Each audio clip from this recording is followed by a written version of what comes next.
உலமாக்கள் சொல்லுவாங்க, ஃபஜ்ர்லையும் இஷாவிலையும் உயிரை மாதிரி இமாம் ஜமாத்தை பற்றி பிடித்து கொள்ளக்கூடியவன் அல்லாஹ் ரப்புல் ஆலமீன் எந்த அளவுக்கு அவனுடைய தரஜாவை உயர்த்துறான்னு சொன்னா, அல்ஹம்துலில்லாஹ் காலப்போக்குல பரக்கத்தை அவனுக்கு நாலாத்திக்கிலும் அவனுக்கு அடைய செய்வான். சில பல நேரங்கள்ல நாம துவா செய்வோம், அது கிடைச்சிருக்காது. ஆனா நாம துவா செய்தது என்னமோ ஒரு 10 ரூபாய்க்காக துவா செஞ்சிருப்போம். ஆனா திடீர்னு எதிர்பாராம நமக்கு ஒரு 100 ரூபீஸ் கிடைக்கிற மாதிரி ஒரு பாக்கியத்தை அல்லாஹ் கொடுப்பான். அதை நீங்க நினைச்சு கூட பார்த்திருக்க மாட்டீங்க. அல்லாஹ்வுடைய உதவி இப்படி வரும்ன்றாங்க உலமாக்கள். எவர் மன தூய்மையோடு 40 நாட்கள் ஜமாத்தாக முதல் தக்பீரோடு தொழுவாரோ அவருக்கு 2 உரிமை சீட்டுகள் கிடைக்கின்றன.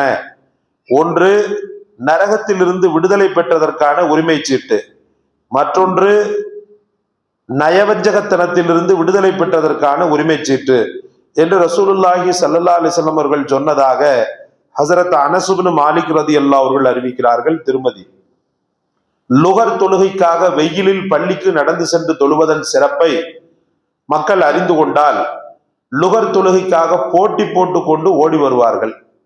மேலும் இஷா ஃபஜ்ர் தொழுகைகளின் சிறப்பு அவர்களுக்கு தெரிந்துவிட்டால் நோயின் காரணமாக பூமியில் தவழ்ந்த வண்ணமாக செல்ல நேர்ந்தாலும் அந்த தொழுகைகளை நிறைவேற்ற பள்ளிக்கு வருவார்கள் என்று நபி ஸல்லல்லாஹு அலைஹி வஸல்லம் அவர்கள் கூறியதாக ஹஸரத் அபூ ஹுரைரா ரலியல்லாஹு அவர்கள் அறிவிக்கிறார்கள், புகாரி. அல்லாஹ்வின் நல்லடியார்களே, கண்ணுக்கு தெரியாததுனால அருமைகள் நமக்கு தெரியல. சில நேரத்துல கண்ணுக்கு தெரிஞ்சாலுமே அருமை தெரியாது. பெற்ற தாய் அவ்வளவு தியாகத்தோட வளர்ப்பாங்க, கொள்ளுவாங்க, நமக்காக நிறைய மெனக்கெடுவாங்க, எல்லாமே செய்வாங்க. ஆனா அந்த தாய்க்கு ஒரு சின்ன கஷ்டம், அந்த கஷ்டத்துல உதவக்கூடிய நேரத்துல முகம் சுளிக்கக்கூடியவரை தான் நம்ம நிறைய பார்க்கிறோம். அப்ப கண்ணுக்கு தெரிந்த ஒரு நல்ல விஷயத்திற்கே பதில் உபகாரம் செய்வது பெரிதாக இருக்கிறது அப்படின்னு சொன்னா, கண்ணுக்கு தெரியாததை எப்படி அவன் புரிஞ்சுக்கிற முடியும் சகோதரர்களே? இன்னைக்கு ஃபஜ்ர் தொழுகையில இமாம் ஜமாத்துல மிகவும் பலகீனப்பட்டு நம்ம சமூகம் கிடக்குதுன்னு சொன்னா, அந்த கண்ணுக்கு தெரிந்த ஒரு சூழ்நிலைய உணர்வை அவனால உணர முடியல. சஹாபாக்கள் உணர்ந்தாங்க. சஹாபாக்கள் நேரடியாக பார்ப்பதை போன்றே அவர்கள் என்ன செஞ்சாங்க, ஒன்னையும் பார்த்து பார்த்து செய்தாங்க. உம்மு மக்தூம் ரலியல்லாஹு அவங்களோடவா உலகத்துல கஷ்டப்பட்டுற முடியும்? அந்த ஏழை சஹாபி, கண் பார்வை கிடையாது அவங்களுக்கு. கண் பார்வை கிடையாம தட்டு தடுமாறி உளுந்து கால்கையெல்லாம் புண்ணாக்கி வச்சுட்டு வந்துருவாங்க.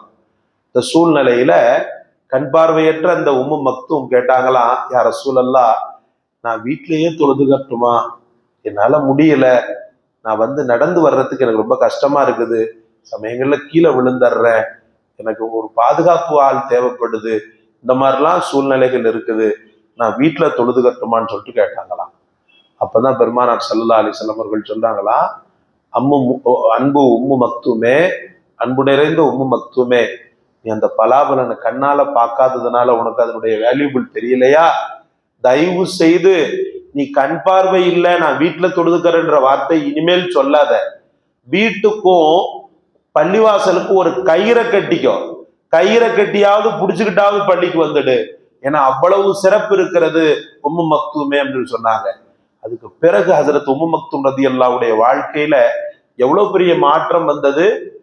பள்ளியில அவ்வளவு மோகம் வைத்து அவர் பள்ளியினுடைய தொடர்புள்ளவராக இருந்ததனால ஹஸரத் முஹம்மது ரசூலுல்லாஹ் பாங்கு சொல்லக்கூடிய பொறுப்பை உம்மு மக்தூமுக்கு கொடுத்தாங்களாம். பிலால் ரலியல்லாஹு ஃபஜ்ருக்கு பாங்கு சொன்னாங்கன்னா உம்மு மக்தூம் எப்ப சொல்லுவாங்க? தஹஜ்ஜத்துக்கே சொல்லுவாங்க. தஹஜ்ஜத் பாங்கு உம்மு மக்தூம் ரலியல்லாஹு அவர்களுக்கு கொடுக்கப்பட்டிருந்துச்சாம்.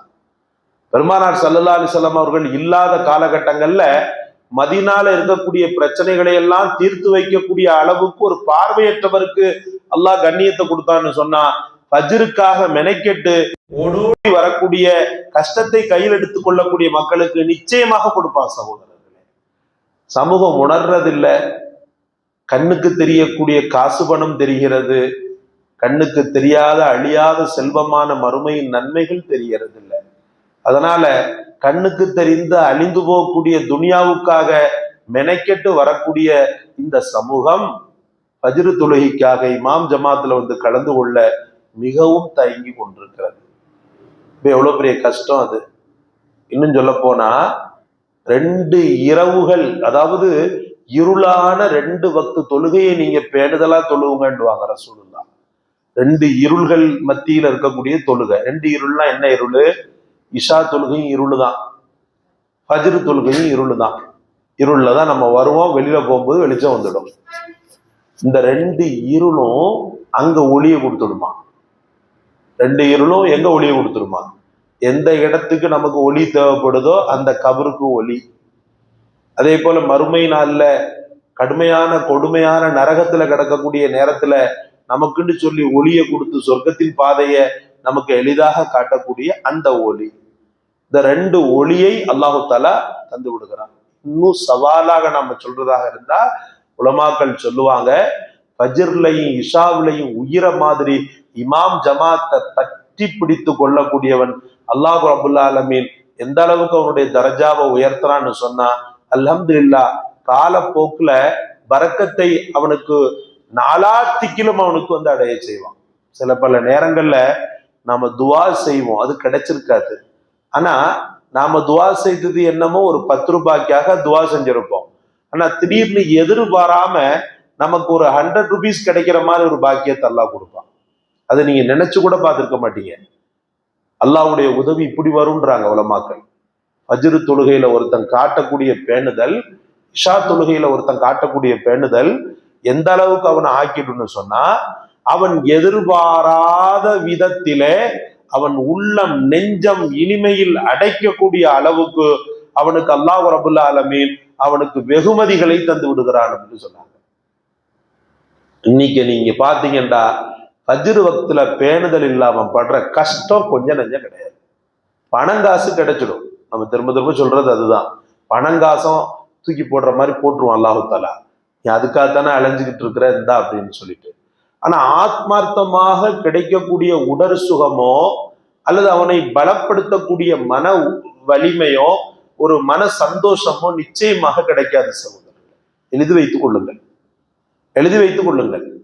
ஃபஜ்ர் தொழுகையில ஒருத்தன் பாபந்தியா இருக்கின்ற நேரத்துல அவன் வாங்குற சம்பளம் என்னமோ 15,000 ரூபாய் தான். ஆனா அந்த 15,000 ரூபாயில குழந்தை குட்டியில கிடைக்கிற சந்தோஷம், அப்படிப்பட்ட சந்தோஷம் குழந்தை குட்டி மூலமா கிடைக்கும். எங்க நினைச்சாலும் போயிடுவான், என்ன நினைச்சாலும் சாப்பிடுவான். அந்த மாதிரி ஒரு சூழலை கொடுப்பான். நீங்க பிள்ளைங்க சின்ன சின்ன பிள்ளைங்க வந்திருக்கிறீங்க, இப்ப எங்களுக்கு என்ன கிடைக்குதுன்னு கேட்கலாம். அப்படி நினைக்காத. காலம் முழுக்க அல்லாஹ் ரப்புல் ஆலமீன் சேகரம் பண்ணி வைத்துக் கொண்டே இருப்பான். நீ செய்த தியாகம் என்ன, நீ செய்த அர்ப்பணம் என்ன அப்படின்றத சேவ் பண்ணி வைத்துக் கொண்டே இருப்பான். நிச்சயமாக அல்லாவை விட ஒரு சிறந்த பதில் உபகாரம் செய்பவன் யாருமே கிடையாது. மனிதன் பதில் உபகாரம் செய்வான்.